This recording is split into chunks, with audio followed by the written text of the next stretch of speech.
విషయాలు నేను క్లాస్ టీచర్ని కూడా కాదు. అది కాదండి, ఇప్పుడు టీచర్ల మధ్యన కూడా ఇప్పుడు మీరు వాళ్ళని ఏం లేదు మేడం. ఎప్పుడు మధ్యాహ్నం అయితే ఎప్పుడైతే రిజిస్టర్లు పంపరు, రిజిస్టర్లు మా దగ్గర రావు.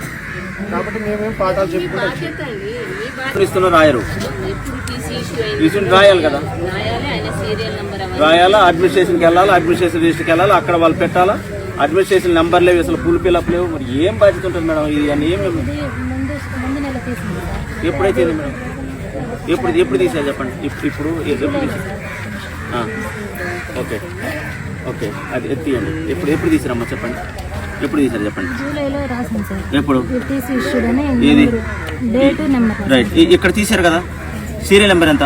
6 కదా.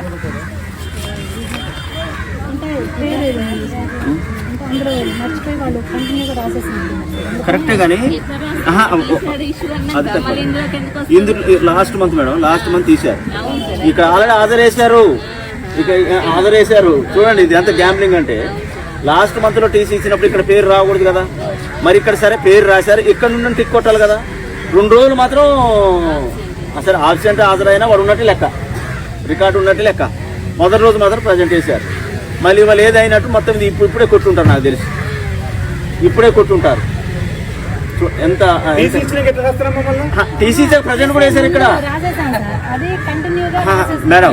ఓకే సార్, ఇప్పుడు ఎందుకు వేశారు? ఎందుకు వేశారు? ఇవి ఎందుకు వేస్తారు? ఎందుకు వేస్తారు? ఓవర్లుక్లో ఏముంటుందండి, బాధ్యత ఉండదు. ఓవర్లు మీరేం రిమార్క్ రాస్తారు? ఇక్కడ రాయండి. తెలుగు సార్ ఎవరు రావాలా ముందుకి? మీరెందుకు హాజరు వేశారు? ప్రజెంట్ ఎందుకు వేశారు? ఆయన లేకుండా ఇది ఎందుకు ప్రజెంట్ ఉంది? రెస్పాన్సిబిలిటీ మీరే. మీరు మధ్యాహ్నం వచ్చిన తర్వాత మరి ఎందుకు ప్రజెంట్ పడ్డది ఇక్కడ? ఎందుకు ప్రజెంట్ పడ్డది అంటే వాళ్ళ మేడం గారు వచ్చారు, డీడీ మేడం గారు వచ్చారు, చెక్ చేస్తారనుకుని మీరేమన్నా ఆబ్సెంట్ చేసిండ్రా? పాఠశాలలో యొక్క విద్యార్థుల యొక్క చదువు విధానం ఎలా ఉంది, పాఠశాలలో ఉపాధ్యాయుల యొక్క పనితీరు ఎలా ఉంది, అదేవిధంగా ప్రభుత్వం ఇచ్చేటటువంటి ఏదైతే మెను అనేది ఎలా ఉంది, తర్వాత ఈ పాఠశాలలో ఏదైనా మౌలిక వసతుల రూపకల్పనలో ఏమన్నా అవసరం ఉందా అనే ఆలోచనతో, అదేవిధంగా ఉండేటటువంటి వంట విధానం ఎలా ఉంది, బోధన ప్రక్రియలో భాగంగా ఉపాధ్యాయులకు తీరు విధానం, ఇవన్నీ ఒకసారి రివ్యూ చేద్దాం ఆలోచనతో మీ దగ్గర రావడం జరిగింది. దీనిలో భాగంగా ఈ రోజు మీ దగ్గరకు వచ్చిన తర్వాత ఏదైతే ప్రతిష్టాత్మకంగా ఈ రోజు ప్రభుత్వం హాస్టల్ ఉండేటటువంటి పిల్లల కొరకు ఎన్నడూ లేని విధంగా పెంచినటువంటి మెను ఏ విధంగా అమలు అవుతుందని చూస్తే ఇక్కడ మెను అనేది పూర్తిగా అమలు కాలేదని చెప్పేసి ఈ రోజు నేను చూడటం జరిగింది. దానిలో భాగంగా ఏదైతే మీరు కార్యక్రమంలో చదివే ఒక విద్యా బోధన కానీ ఈ 2 అంశాల మీద ప్రధానంగా చర్చ జరగడం జరిగింది. ఏదో ఒక్కటే చెప్తా ఉన్నాను, ఒక పక్క ఉపాధ్యాయులు ఒకసారి వివరణ చేస్తా ఉన్నాం. మీకు ఏదైతే ఇచ్చినటువంటి బాధ్యత ఉందో బాధ్యత రహిత్యంగా ఉందనేది కూడా నా దృష్టిలో వచ్చింది. క్లారిటీగా నేను కూడా చెక్ చేసినాం డిపార్ట్మెంట్లకు, అదే మరి డీడీ మేడం గారు కూడా వారు కూడా చెక్ చేయడం జరిగింది. దానిలో భాగంగా ఈరోజు ఏంటంటే ఒక విద్యకు సంబంధించిన అంశంతో పాటు ఇచ్చే మెను అంశాలను కూడా పూర్తిగా ఇక్కడ నిర్లక్ష్య వైఖరి ఉంది అనేది మాత్రం నేను చూడటం జరిగింది. ఇంకొకసారి దాన్ని మళ్ళొకసారి రిపీట్ కాకుండా ఏదైతే ఉందో దాన్ని మళ్ళొకసారి ఇంకొకసారి కనుక రిపీట్ వస్తే మాత్రం ఎవరు సహించే ప్రసక్తి లేదు. దానిలో భాగంగా ఈరోజు అధికారికంగా ఉన్నటువంటి చర్యలో భాగంగా డిపార్ట్మెంట్ అధికారికంగా చర్య తీసుకుంటుంది. అది ఎవరైతే దానికి బాధ్యులైతారో ఇచ్చే మెనులో నిర్లక్ష్యం వహిస్తున్నటువంటి సూచిక ప్రాయం కూడా వాళ్ళకి తీసే అవకాశం ఉంటుంది. దానిలో భాగంగా ఈరోజు మీ దగ్గరకు వచ్చిన తర్వాత వంట దగ్గరికి వెళ్తే ఎంత అంటే లోపల కూరగాయలు చూసిన తర్వాత కుళ్ళిపోయిన కూరగాయలు ఉన్నాయి. కుళ్ళిపోయిన కూరగాయలు సరే వాస్తవానికి అవి కోసి ఏమన్నా వచ్చింది బయటకు వచ్చిన పడేస్తారని పడేసే పరిస్థితి లేదు. అది కూడా మళ్ళీ వాటిని కూడా మళ్ళీ కూరలో వండే ప్రయత్నం చేసిండు. ఇంకొకసారి అట్లాంటిది కనుక వహిస్తే మాత్రాన్ని కూడా ఇమ్మీడియట్లీగా వాళ్ళని జాబ్ నుండి రిమూవ్ చేయండి, అవసరం లే.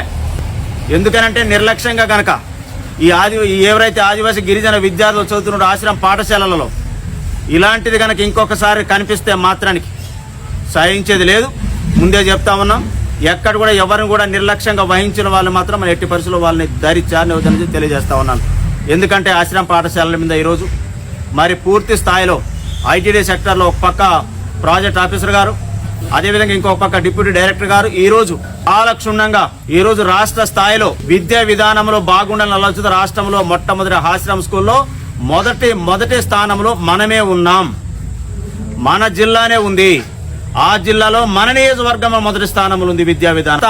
10 ఏండ్ల కంటే ముందు 10 ఏండ్లలో ఏదైతే నిర్వీర్యమైనటువంటి ఆశ్రమ స్కూల్ వ్యవస్థ కానీ ట్రైబల్ సెక్టర్ కానీ ఈ రోజు రూపకల్పన చేయడానికి గత రెండు సంవత్సరాల నుండి నిర్విరామంగా ఎప్పటికప్పుడు ప్రక్షాళన చేస్తూ ఇలాంటి పాఠశాలలలో విద్యార్థులకు మంచి బోధన జరగాలి, మంచి మెను జరగాలని ఆలోచన చేసిన ప్రయత్నంలో మరి ఈ రోజు ఈ పాఠశాలకు వచ్చిన తర్వాత కాస్త నాకు వెనుకంజ వేసింది. కాబట్టి ఇట్లాంటిది ఎందుకంటే ఇదే పాఠశాలలో నేను చివరగా రిజైన్ చేసి రాజకీయాలకు వెళ్ళినా. ఇలాంటి వార్త ఇలాంటి విధానం నా కాన్స్టిట్యూన్సీ లో నా స్కూల్లో చూస్తారని నేను ఊహించలే.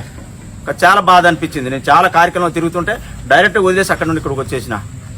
కానీ ఇలాంటి వాతావరణం ఇలాంటి పరిస్థితి అమ్మ ఎక్కడ కూడా మన ఇంకా భవిష్యత్తులో లేకుండా ఇన్స్టిట్యూషన్లు ఎక్కడైతే కాన్స్టిట్యూన్సీ కాదు జిల్లాలో ఉన్నట్టు మీ పరిధిలో ఉన్నటువంటి వాటికి ఇక్కడ ఏదైతే తప్పిదం జరిగిందో ఇలాంటి తప్పులు కూడా జరగకుండా ఇంకొక ఇన్స్టిట్యూషన్లో ఇప్పుడు మనం ఏదైతే పర్యవేక్షణ చేసిన తర్వాత పలు అంశాల మీద చెక్ చేసిన తర్వాత ఇలాంటి అంశాలు కూడా ఏదైనా మీరు విజిటింగ్ వెళ్ళిన తర్వాత ఇలాంటి అంశాలు వేరే పాఠశాలలో పునరావృతం కాకుండా చెక్ చేయండి. అందులో భాగంగా నేను కూడా ఆశ్రమ స్కూల్లో చదువుకున్న విద్యార్థిని.